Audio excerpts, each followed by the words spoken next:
Polit bureau జాతీయ రాష్ట్ర కమిటీలను టీడీపీ ప్రకటించింది. టీడీపీ వర్కింగ్ ప్రెసిడెంట్ గా మంత్రి నారా లోకేష్ ను కంటిన్యూ చేశారు. అదేవిధంగా టీడీపీ ఏపీ రాష్ట్ర అధ్యక్షుడిగా పల్లా శ్రీనివాస్ ను కొనసాగించారు. 29 మందితో పొలిట్ బ్యూరో ఏర్పాటు చేశారు.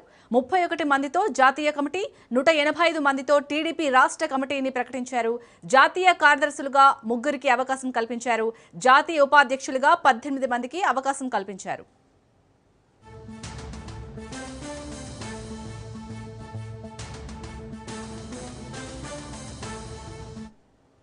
రైట్, పొలిట్ బ్యూరో అలాగే జాతీయ అలాగే రాష్ట్ర కమిటీలనైతే టీడీపీ ప్రకటించింది. దీనికి సంబంధించి మరిన్ని అప్డేట్స్ ని మా ప్రతినిధి సంతోష్ అందిస్తారు. సంతోష్, ఏదైతే టీడీపీ పార్టీ జాతీయ అధ్యక్షులు నారా చంద్రబాబు నాయుడు పార్టీ కమిటీలన్నీ కూడా ప్రకటించడం కూడా జరుగుతా ఉంది. ఏదైతే ఇటు కొత్త వారికి అదే విధంగా సీనియర్లకి గౌరవం కల్పిస్తూ కూడా ఈ యొక్క సామాజిక కోణంలో దృష్టి పెట్టుకొని ఇటు నూతన కమిటీలు అనేది కూడా ఏర్పాటు చేయడం కూడా జరుగుతుంది. ఇక ఏదైతే పార్టీ వర్కింగ్ ప్రెసిడెంట్ గా అయితే కనుక మంత్రి నారా లోకేష్ నియమిస్తూ కూడా ఇటు నిర్ణయం తీసుకోవడంతో పాటు రాష్ట్ర అధ్యక్షుడిగా పల్లా శ్రీనివాస్ ని కొనసాగించడం కూడా జరుగుతూ ఉంది. ఏదైతే నామినేటెడ్ పదవుల్లో అవకాశాలు రాని వారికి కూడా పార్టీ పదవుల ద్వారా అయితే కనుక న్యాయం చేస్తున్నామంటూ కూడా ఇటు ఒక సందేశాన్ని అనేది ఇవ్వడం కూడా జరుగుతోంది. ఇక పొలిట్ బ్యూరోలో అనూహ్య మార్పులు అయితే కనుక ప్రతి కమిటీలోనూ చేయడం జరుగుతోంది. ఏదైతే 29 మందితోటి పొలిట్ బ్యూరోని ఏర్పాటు చేస్తూ కూడా 31 మందితో జాతీయ కమిటీ, 185 మందితో రాష్ట్ర కమిటీ అనేది కూడా ఇటు ఏర్పాటు చేయడం కూడా జరుగుతోంది.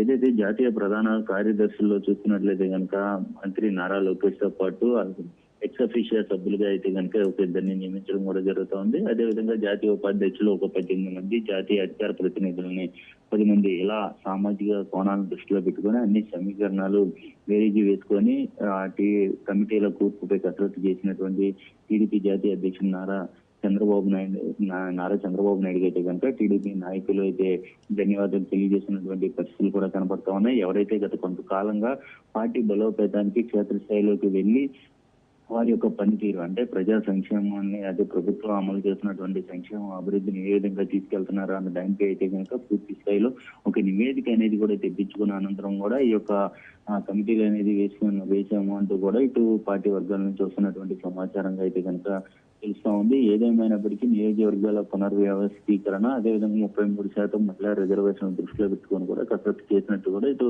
పార్టీ వర్గాల నుంచి వస్తున్నటువంటి సమాచారం. గతంలో ఎన్నడూ లేని విధంగా కూడా ఇటు మహిళలకి పెద్దపీట వేసాము అంటూ కూడా ఈ యొక్క ఆధారంగా తెలియజేస్తున్నటువంటి పరిస్థితులు కూడా నెలకొన్నాయని కూడా తెలుస్తా ఉంది. అంటే ప్రతి నియోజకవర్గంలో చూసుకున్నట్లయితే కనుక పార్టీ బలోపేతం కొరకు ఎవరైతే కష్టపడి పనిచేస్తున్నారో వారి యొక్క డేటాని రాష్ట్ర అధ్యక్షులు పల్లా శ్రీనివాస్ ఎప్పటికప్పుడు తెప్పించుకొని దానికి అంతేకాకుండా మంత్రి నారా లోకేష్ సైతం కూడా ఎప్పటికప్పుడు వీటికి సంబంధించినటువంటి అంశాలన్నింటినీ కూడా పరిశీలించి క్షేత్రస్థాయికి వెళ్ళి ఎవరెవరు యాక్టివ్ గా పనిచేస్తున్నారు అన్న దానిపై అయితే కనుక వివరాలన్నీ తెలుసుకున్న అనంతరం అంటే కార్యకర్తలను సైతం కూడా దృష్టిలో పెట్టుకొని వారి పనితీరు ఆధారంగా వారికి అనుగుణంగా ఎవరైతే పనిచేశారో దానికి సంబంధించినటువంటి కార్యకర్తలకి వారు ఇచ్చిన కార్యకర్తల సలహా సూచనల మేరకు కూడా ఇటు పార్టీ అధిష్టానం యొక్క నిర్ణయం అనేది కూడా తీసుకున్నట్టు కూడా తెలుస్తోంది. ఏదేమైనప్పటికీ పార్టీలో అనేక మార్పులు చూసుకున్నట్టు కూడా తెలుస్తోంది. రానున్న మున్సిపల్ ఎన్నికలు, స్థానిక ఎన్నికలను దృష్టిలో పెట్టుకొని ఇప్పటికే కమిటీలు అనేది కూడా ఏర్పాటు చేసినట్టు కూడా కొంత సమాచారం అయితే అందుతా ఉంది. ఇది మరింత అంటే శాశ్వతం కాకపోయినా సరే మరింత కష్టపడితే మాత్రం తప్పకుండా నామినేటెడ్ పదవులు వరిస్తాయంటూ కూడా ఒక సంకేతాన్ని అనేది కూడా ఇవ్వడం కూడా జరుగుతోంది పార్టీ అధిష్టానం నుంచి. ఇప్పటికే ఒక పక్క పార్టీలో అయితే కనుక శిక్షణ తరగతులు నిర్వహిస్తున్నటువంటి పార్టీ అధిష్టానం ఇక వారిలో ఉన్నటువంటి గుర్తింపు, పనితీరు ఆధారంగా వారి సలహా సూచనలను తీసుకొని ఈ నిర్ణయం తీసుకున్నట్టు కూడా తెలుస్తోంది. యుద్ధ ప్రాతిపదికనైతే కనుక ఈ యొక్క నామినేటెడ్ పోస్ట్ ని చేసినటువంటి నేపథ్యంలోనే రాబోయే అంటే మున్సిపల్ ఎన్నికలను దృష్టిలో పెట్టుకొని కూడా ఈ కమిటీలు నియమించినట్టు కూడా తెలుస్తా ఉంది. అంటే గతంలో ఎన్నడూ లేని విధంగా ఇప్పటికే రిజర్వేషన్ అంశాన్ని అనేది కూడా ఈ యొక్క కమిటీల ఆధారంగానే ఇటు మార్పులు చేసినట్టు కూడా పార్టీ వర్గాల నుంచి సమాచారం అందుతున్నటువంటి పరిస్థితుల్లో కనబడతా ఉంది. ఇటు ఎస్సీ, ఎస్టీ, బీసీ అదేవిధంగా ఓసీ సామాజిక వర్గాలతో పాటు మహిళలకి ఎక్కువగా ప్రాధాన్యత.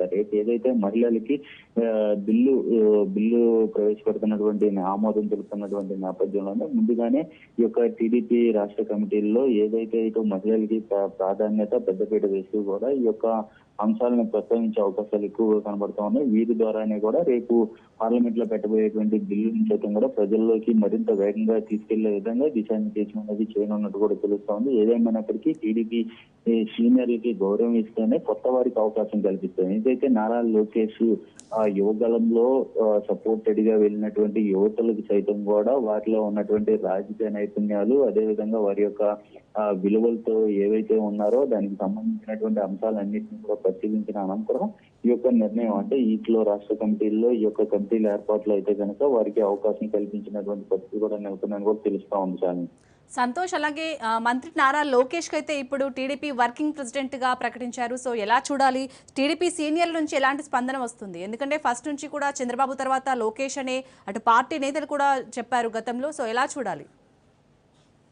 ఏదైతే నెంబర్ 1 స్థానంలో ఉన్నటువంటి చంద్రబాబు నాయుడు సైతం కూడా ఏదైతే ఇటు టీడీపీ పార్టీ బలోపేతానికి పనిచేసినటువంటి ఆ మంత్రి నారా లోకేష్ కి వర్కింగ్ ప్రెసిడెంట్ గా ఇవ్వడం, దాంతో పాటు పొలిట్ బ్యూరో ఎక్స్ అఫీషియా మెంబర్లుగా స్థానం కల్పించడం, ఇవన్నీ చూసుకున్నట్లయితే కనుక నారా లోకేష్ పనితీరు అనేది కూడా మార్పు రావడం, అదేవిధంగా యువగలం పాదయాత్రతోటి నారా లోకేష్ లో ఉన్నటువంటి రాజకీయ కోణాన్ని, సరికొత్త విధానాన్ని, నూతన విధానానికి నాంది పలకడం, ఇవన్నీ కూడా నారా లోకేష్ కష్టపడి పనిచేసినటువంటి విధానాన్ని అయితే కనుక సీఎం చంద్రబాబు నాయుడు గుర్తించడం, వీటితో పాటు అక్కడ ఉన్నటువంటి కూటమి నాయకులందరినీ కలుపుకుని వెళ్లే సమాలోచన, వీటన్నిటిని దృష్టిలో పెట్టుకొని నారా లోకేష్ వర్కింగ్ ప్రెసిడెంట్ గా అవకాశం ఇవ్వడం కూడా వరించినట్టు కూడా తెలుస్తా ఉంది. అంటే నారా లోకేష్ కృషితో పాటు ఏ విధంగా కష్టపడి పనిచేశారు అన్న దానికి అయితే కనుక నారా చంద్రబాబు నాయుడు ప్రతి ఒక్కరి దగ్గర నుంచి కూడా రిపోర్ట్ తెప్పించుకున్న అనంతరం ఈ యొక్క వర్కింగ్ ప్రెసిడెంట్ గా అయితే అవకాశం ఇచ్చారంటూ కూడా పార్టీ వర్గాల నుంచి కొంత సమాచారం అందుతా ఉంది. ఎందుకంటే యువగలం దగ్గర నుంచి పార్టీ అధికారంలోకి రావడంతో పాటు కూటమి నాయకుల సమన్వయంతో చేసుకునే విధంగా ఏ విధంగా ముందుకెళ్లాలి, ఇవన్నీ కూడా నేతలకి దిశానిర్దేశం చేయడంలో మంత్రి నారా లోకేష్ తన మార్పు చూపించారు, తన ప్రతిభ చూపించారు అంటూ కూడా ప్రతి ఒక్క టీడీపీ నేతల నుంచి కూడా మన్నలను పొందడంతో దీనికి సంబంధించినటువంటి అంశాలన్నీ కూడా నారా చంద్రబాబు నాయుడు వద్ద ఉంచడంతో పాటు ఇటు దీనికి సంబంధించి ఈ యొక్క అవకాశం కల్పించినటువంటి పరిస్థితి కూడా నెలకొందని కూడా తెలుస్తా ఉంది. ఏదేమైనప్పటికీ ఆ భవిష్యత్తు నారా లోకేష్ తో పాటు యువకుల్ని తయారు చేసే ఉద్దేశంతోనే ఈ యొక్క అవకాశం కల్పించినటువంటి పరిస్థితులు కూడా ఉన్నాయంటూ కూడా ఇటు పార్టీ వర్గాల నుంచి అయితే కనుక వస్తున్నటువంటి సమాధానంగా తెలుస్తా ఉంది. అలాగే సంతోష్, పల్లా శ్రీనివాస్ ని టీడీపీ ఏపీ రాష్ట్ర అధ్యక్షుడిగా నియమించడానికి గల కారణాలేంటి?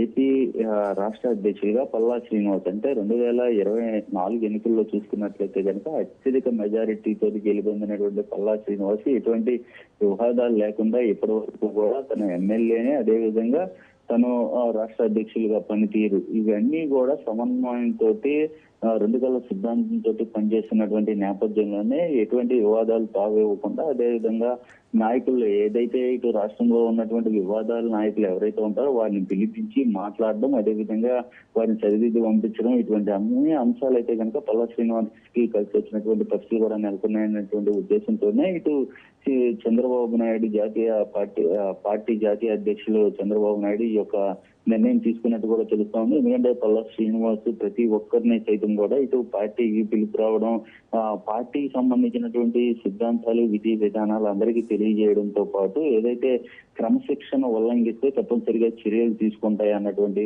ఉద్దేశాన్ని, సిద్ధాంతాన్ని అయితే కనుక నాయకులకు బలంగా తీసుకెళ్లడంలో అయితే కనుక ఏదైతే విజయం సాధించినటువంటి నేపథ్యంలో ఇటు పల్లా శ్రీనివాస్ కి మరోసారి అయితే కనుక ఈ రాష్ట్ర అధ్యక్షులుగా అవకాశం కల్పించినట్టు కూడా తెలుస్తా ఉంది. అంతేకాకుండా బీసీ సామాజిక వర్గంగా అయితే కనుక తనకి పేరొందడం, బీసీ సామాజిక వర్గాలను అన్నింటినీ కూడా కలుపుకొని అందరినీ ముందుకు తీసుకెళ్లే యోచనలో పల్లా శ్రీనివాస్ ఉన్నటువంటి పరిస్థితుల్లోనే ఇటు ఈ యొక్క రాష్ట్ర అధ్యక్షులుగా అవకాశం కల్పించడం కూడా జరుగుతూ ఉంది. ఇక నేషనల్ వర్కింగ్ ప్రెసిడెంట్ తో పాటు నారా లోకేష్, అదేవిధంగా జాతీయ పార్టీ కోశాధికారిగా కొనకళ్ళ నారాయణ, ఇటువంటి సీనియర్ నాయకులు సైతం కూడా ఎవరిని విడిచిపెట్టకుండా, అంటే 2024లో ఎవరైతే ఎమ్మెల్యేగా ఆశావాహులు ఎవరైతే ఉన్నారో ఆశావాహులకి సీటు దక్కనటువంటి నేపథ్యం, అంటే కూటమిలో ఉన్నటువంటి పరిస్థితుల్లో సీటు దక్కలేనటువంటి నేపథ్యంలోనే ఇటు వారందరికీ కూడా కొనకళ్ళ నారాయణకి సైతం వీరందరికీ కూడా కొన్ని పదవులు అనేది కూడా వరించడం కూడా జరుగుతూ ఉంది. ఎందుకంటే ఇప్పటి వరకు ఉండి ఎమ్మెల్యేగా ఉన్నటువంటి త్రిపుల్ స్థానంలో గతంలో ఏదైతే మంతిన రామరాజు ఉన్నటువంటి నేపథ్యంలోనే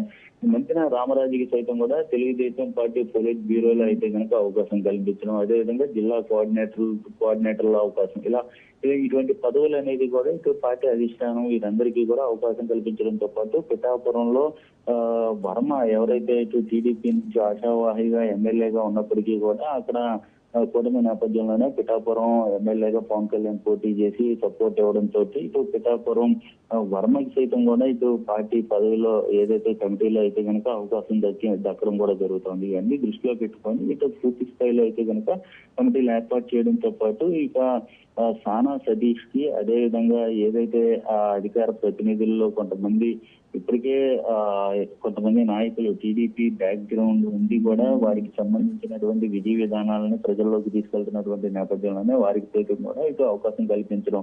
ఇక రాష్ట్ర ప్రధాన కార్యదర్శుల్లో ఏదైతే దేవినేని ఉమా అంటే మంగళవారం గత మాజీ మంత్రిగా చేయడం, ఎమ్మెల్యేగా చేయడం చూసుకున్నట్లయితే కనుక ఇక దేవినేని ఉమా ఏంటి పొలిటికల్ పరిస్థితి ఏంటి అన్న ఆలోచనలో ఉండే నేపథ్యంలోనే ఇటు రాష్ట్ర ప్రధాన కార్యదర్శిగా అయితే కనుక నియమించడం, ఇటువంటి అన్ని అంశాలు కూడా చూసుకున్నట్లయితే కనుక పార్టీ బలోపేతం అయితే ఏ విధంగా ఆలోచిస్తుందో ప్రతి ఒక్కరికి సీనియర్ అనే అంశాలు అయితే కనుక ఇటు గుర్తు పెట్టుకుంటున్నటువంటి పరిస్థితులు కూడా నెలకొన్నాయి. అదే విధంగా ఎమ్మెల్సీగా చేసినటువంటి పచ్చూరి అశోక్ బాబు అంటే గత ప్రభుత్వంలో ఆయన యొక్క పనితీరు కావచ్చు ఇవన్నీ ఏ విధంగా ఉన్నాయన్న దానిపై అయితే కనుక విజయవాడ తూర్పు నియోజకవర్గానికి సంబంధించి రాష్ట్ర ప్రధాన కార్యదర్శిగా ఆయన నియమించడం కూడా జరుగుతూ ఉంది. ఇక చింతకాయల విజయ్ ఇలా కీలకమైనటువంటి నాయకులకి అయితే కనుక రాష్ట్ర ప్రధాన కార్యదర్శిగా అయితే కనుక అవకాశం కల్పించడం కూడా జరుగుతూ ఉంది. మొత్తంగా అయితే కనుక ఇటు ఎమ్మెల్యేలు, ఎమ్మెల్సీలు అదే విధంగా ఎవరైతే ఎమ్మెల్యేలు ఆశించి ఆ పదవి రాలేనటువంటి నేపథ్యంలో ఇటు వీరందరికీ కూడా రాష్ట్ర ఉపాధ్యక్షుల అవకాశం కూడా కల్పించినట్టు తెలుస్తా ఉంది.